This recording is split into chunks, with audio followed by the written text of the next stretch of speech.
பண்டை தமிழர்கள் கடவுளை மறுத்தனரா? மெய் இயல். மெய் உண்மை, இயல் தன்மை. நம் முன்னோர்கள் வாழ்வின் உண்மை தன்மையை அறிந்திருந்தனர். உண்மையை மறைத்து பொய்மை பூசி வாழவில்லை.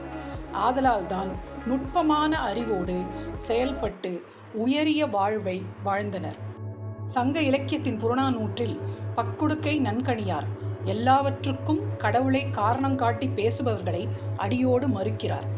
ஒரு வீட்டில் சாப்பறையும் இன்னொரு வீட்டில் மணப்பறையும் முழங்குவதாகிய நிலையை இப்படி வாழ படைத்தவன் இறைவனாக இருக்க முடியாது என்கிறார். வாழ்வின் இயல்பை புரிந்து கொள்ள வேண்டும் என்று தெளிவாக உரைக்கிறார்.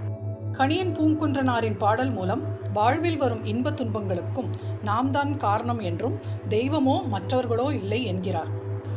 திருமூலர் நடமாடும் கோவிலாகிய ஒரு வறியவனுக்கு ஒன்று தர முடியுமானால் அதுவே இறைவனுக்கு படைக்கும் படையல். உள்ளத்தில் உள்ளவனே இறைவன் என்கிறார். சித்தர்களும் ஆதி உண்டு அந்தமில்லை, நட்டக்கல்லில் தெய்வமில்லை, நாதன் உள்ளிருக்கிறான், மறுபிறப்பில் நம்பிக்கை இல்லை, இவ்வுலகமே உண்மையானது என்ற கருத்துக்களை வலியுறுத்துகின்றனர்.